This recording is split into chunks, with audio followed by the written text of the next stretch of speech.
If, as a result of the war in Lebanon, we will have succeeded in eliminating to a large extent the PLO terrorists, but we will have brought about Shiite terrorism, one would have to think twice about what really proved to be the results of this war. The U.S. Marines, in the words of Rashid Khalidi, had returned to an ill-defined mission in the city soon after the Sabra and Shatila massacres. For the United States, its insistence on monopolizing Middle East diplomacy and its furtherance of Israel's ambitions did not serve American interests well. This was glaringly attested to by subsequent events. Though it may surprise you, many Shias living in South Lebanon initially welcomed the Israelis. For years, they had lived under an unfair system that privileged Sunni Muslims and Christians. Shias were neglected, poor, and disenfranchised. But, as the Christian Science Monitor observed as early as August of 1982, as the Israeli army lingers in South Lebanon with no early departure in view, the welcome originally extended by many residents is cooling down. Thomas Friedman, in his famous From Beirut to Jerusalem, gave valuable insight into this degradation.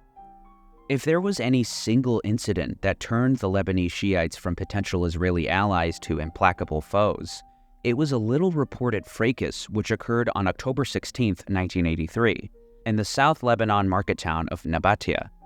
Friedman writes that around 50,000 people were gathered in the city's center to celebrate Ashura, which commemorates the martyrdom of Hussein, the Prophet Muhammad's grandson.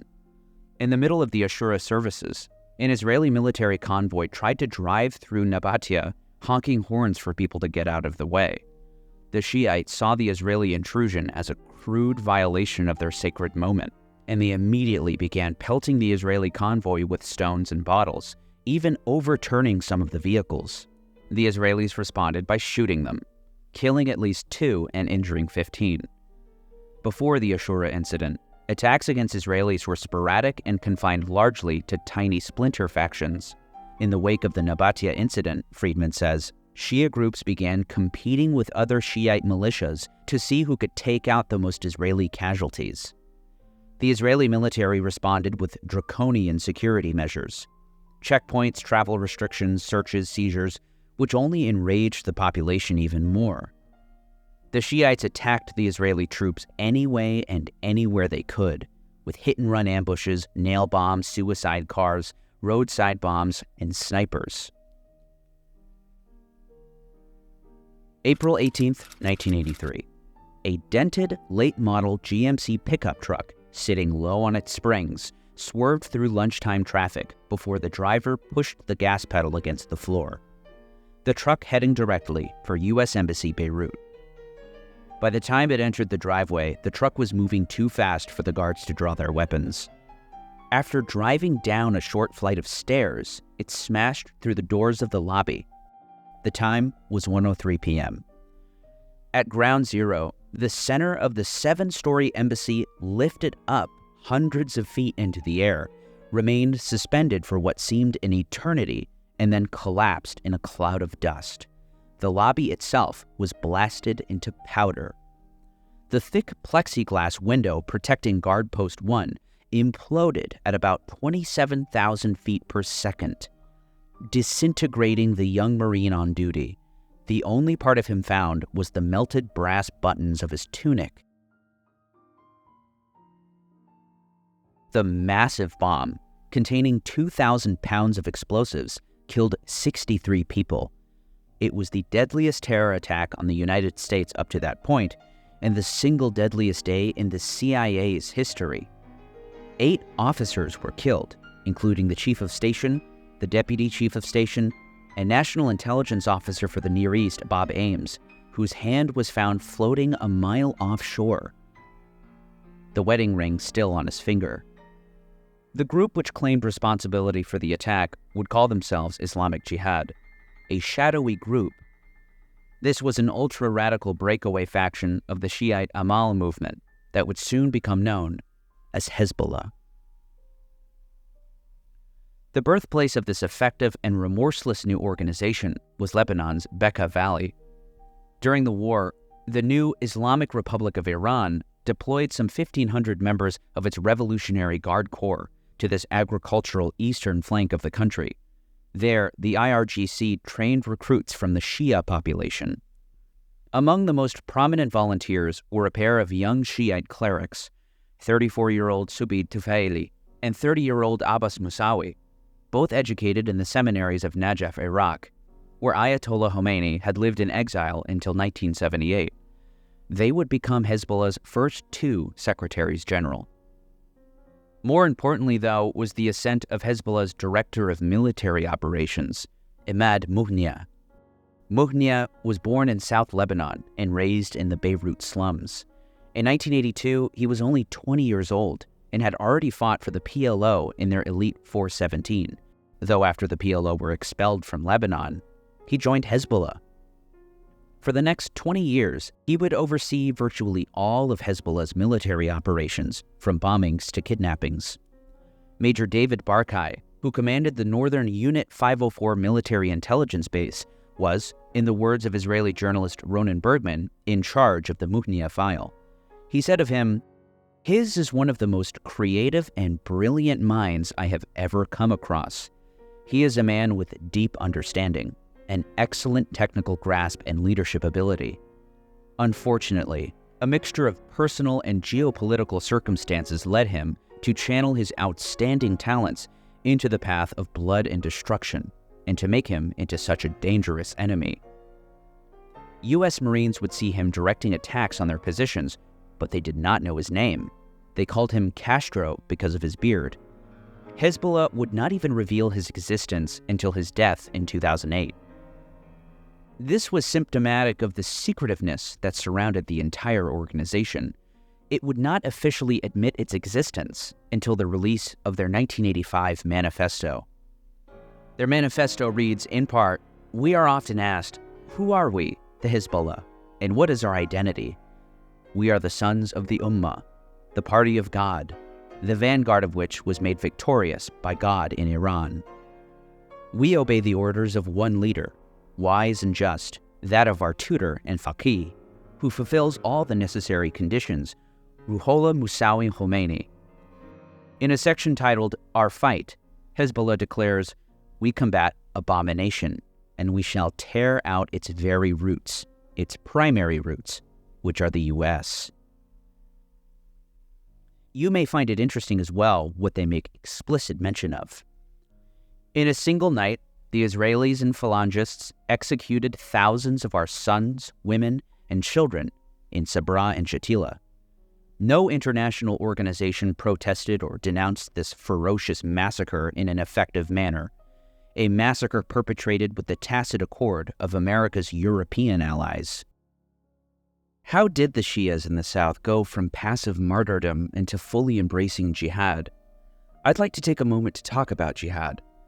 Jihad, with regard to Hezbollah's interpretation, takes two forms. The first is the least reported and by far the most common form of jihad, what's called greater jihad. Greater jihad refers to all manner of personal trials and tribulations, even the most mundane struggles of daily life, to fight against sin. This is a battle that can never truly be won, and therefore the struggle is waged for your entire life. Further, this greater jihad is the most important struggle. As Hezbollah Secretary General Sayed Nasrallah once put it, the battle with oneself is more dangerous than the battle with the external enemy. Thus, our struggle against ourselves must be stronger than our struggle with our enemy. The second form of jihad is what's called lesser jihad, the one that most non-Muslims appear to think of when they think of jihad, holy war. Lesser jihad encompasses the fight against the enemy. As Ahmed Nizar Hamza of the American University in Beirut describes, lesser jihad is justified in terms of Islam's intrinsic superiority and its obligation to spread its sway over the earth. However, Hezbollah believe that lesser jihad can only be authorized by the Prophet Muhammad himself, or the hidden Imam, who will emerge only at the end of time. Naim Qassem, Hezbollah's second-in-command, has articulated this. In the absence of the hidden Imam, the jurists cannot authorize the elementary jihad, and accordingly its conditions are not present. The Ayatollah Khomeini was perhaps one of the more important figures in the battle to authorize armed struggle against the occupiers of Lebanon. In fact, Khomeini agreed that defensive wars were not jihad, but difa, or defense. He also said that participation was mandatory. If the enemy invades the cities of Muslims and their borders, it is obligatory for all Muslims to defend those by any means possible, forsaking life and belongings. The debate over the justification for suicide bombing is fascinating in and of itself.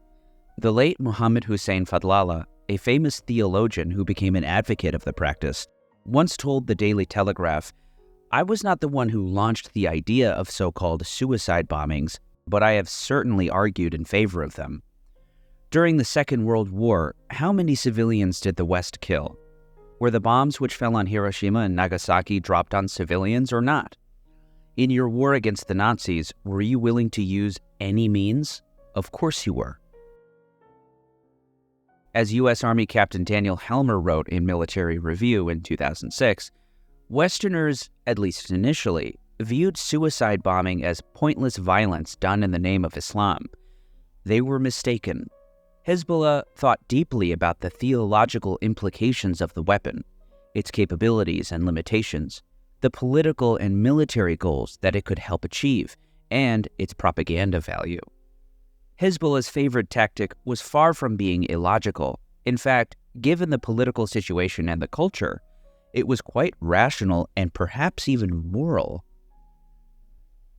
In the rubble of the American embassy in Beirut lay the residue of a bomb, used by a Muslim group to attack the United States, perhaps for the first time. The Americans would move their operations to a building in the east of the city. For now, the American mission continued. Still, the terror and violence continued. On the morning of October 23, 1983, Colonel Tim Garrity was sitting in his office when shards of glass from blown-out windows, equipment, manuals, and papers flew across my office. After collecting himself, Garrity walked outside, looking toward a Marine barracks building housing hundreds of U.S. Marines. But where it stood, he saw nothing. Standing next to Garrity was Major Bob Melton, who cried out, "My God, the BLT building is gone."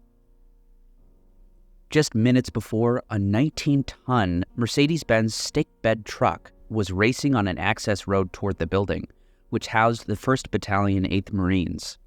The driver turned to circle the building, then accelerated, plowing through a barbed wire fence and a wall of sandbags, then right into the main entrance of the battalion headquarters. The subsequent blast was one of the largest non-nuclear explosions in history, the equivalent of 12,000 pounds of TNT.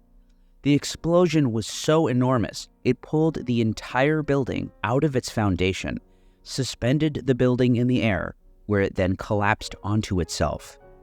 241 Marines in all were killed. For the U.S. Marine Corps, the deadliest day since the Battle of Iwo Jima. Garrity would later describe the scene. Mangled, dismembered corpses were strewn throughout the area in a grotesque fashion. One Marine's body, still within his sleeping bag, was impaled on a tree limb. The explosive, an assembly of butane canisters and petant explosive, a white powder used in detonating wire, had been placed on a 7-inch floor of concrete covered with an inch-thick slab of solid marble to direct the intensity of the blast upward. Even so, the explosive force drove the truck bed 8 feet down into the earth. At almost exactly the same time as this bombing, a second suicide bomber driving a pickup truck raced toward a 9-story apartment building housing French paratroopers. That building was also destroyed, and 58 paratroopers were killed. The total death toll that day was now more than 300. These attacks were not simply the result of cruelty or bloodlust. They were part of a calculated strategy designed to drive Israel, the United States, and other Western influences out of Lebanon. That strategy worked. Less than 4 months after the attack, Reagan, quote, redeployed the Marines out of Lebanon. The United States never even bothered to retaliate. They wouldn't even join France and Israel for airstrikes in the Bekaa Valley. Even with the Marines gone, the Americans were still being targeted. On March 16, 1984, William Buckley was snatched off the streets of Beirut and disappeared. At first, he was described as a political officer at the U.S. Embassy, but in reality, he was the CIA station chief for Beirut, overseeing operations in all of Lebanon. At Langley, the agency reportedly spent a small fortune on informants and signal intelligence, just for the operation to fail. Buckley would be held for more than a year and killed, or executed, as his captors would describe it. As he died, there were 5 other Americans held hostage in the country. Over the following decade, the numbers kidnapped would balloon to 100. This would become a crisis for the Americans and another effective weapon used by Hezbollah.